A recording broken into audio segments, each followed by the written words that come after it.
This is not that complicated. A, the Bush administration has acknowledged it waterboarded some terror detainees. B, even John McCain acknowledged that waterboarding is torture. Therefore, C, the Bush administration tortured people. But in a flabbergasting irony, because the administration cannot accept that irrefutable chain of logic, the president is not believed likely to issue sweeping pardons for those who authorized or did the torturing.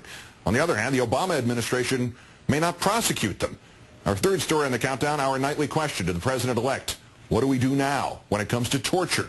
According to the Wall Street Journal, White House officials believe the blanket pardons are, quote, unnecessary, citing what have come to be known as the torture memos. Written by their own Justice Department, the controversial documents contain language flouting international treaties and federal law forbidding torture to permit tactics just shy of homicide. In turn, they provided broad legal authority and cover for some of the atrocities carried out at Gitmo, for example. Further, some former administration officials have argued that a pardon for post-9/11 activities would be tantamount to an admission of wrongdoing.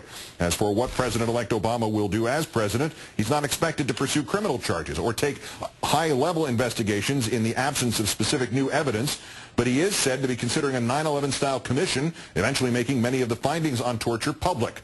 All, quote, bad ideas, says former Assistant Attorney General from 2003 to 2004 Jack Goldsmith, himself a possible candidate for prosecution, if any there is, writing today in the Washington Post, quote, they would bring little benefit and further weaken the Justice Department and the CIA in ways that would compromise our security. Time now to call in John Dean, White House counsel in the Nixon administration, columnist now at findlaw.com, and also the author of Broken Government and Worse Than Watergate. Good evening, John. Good evening, Keith. Are you surprised by the president-elect's idea of this commission? I mean, does it seem that it's treating this issue a little academically? Well, frankly, I am. I'm not sure it's academic the way they're thinking about it, but it's clearly contrary to what you and I talked about earlier in a prior broadcast, how he told Will Bunch earlier this year that immediately upon becoming president, if he were elected, he would have his attorney general investigate this very question as to whether these war crimes are just stupid policies or very serious and egregious crimes. A commission is far away from that. Commission is passing the buck.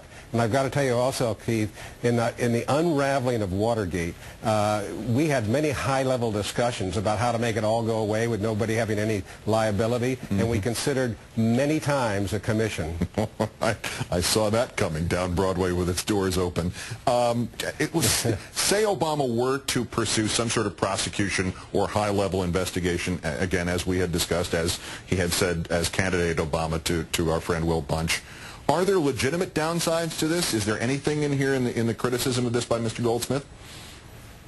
Well, I think the biggest downside potentially is the fact that given the timing, if he went early, it could change the atmosphere in Washington. He has a lot of things he really needs to do before he turns to an issue like this, like the economy, Iraq, and that could make the atmosphere very difficult. So that's what he's got to consider, and I think that's what he is considering in talking about a commission. As for President Bush and his reported conclusion about no sweeping preemptive pardons, is he, do you think, playing a game of chicken, or does he really think there was no crime here?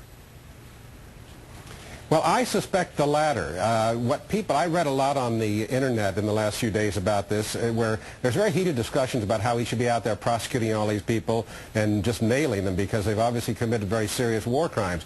But what everyone is forgetting is how much Bush has already done with Congress when the Republicans controlled in two pieces of legislation. One was the Detainee Treatment Act of '05, and then again in the Military Commissions Act. Both of those, Keith, seriously narrow the criminal liability of anybody that was involved in these, and indeed they let them rely statutorily on these Department of Justice memos that John Yoo wrote. So this is a very difficult thing to prosecute these people. And the cliched $64,000 question, I know that whole area of prosecuting presidents after their terms are over is a black hole, but is Bush himself in any kind of jeopardy, even theoretically? Well, not really. I really think that's very remote. And sadly, because he is up to his eyeballs, as is Cheney, in all this, and they probably are directly involved in what could be a very clear conspiracy, it's not going to happen. I think it's just another bit of evidence that Richard Nixon might have been right, that when a president does it, it's not illegal. And that's kind of a sad commentary. Well, now that I have hours to contemplate what life would have been like with a Nixon-appointed Watergate commission, I will thank you as always. John Dean, the author of Worse Than Watergate, A Broken Government. Thanks for your time, and have a great Thanksgiving, John. Thanks, Keith.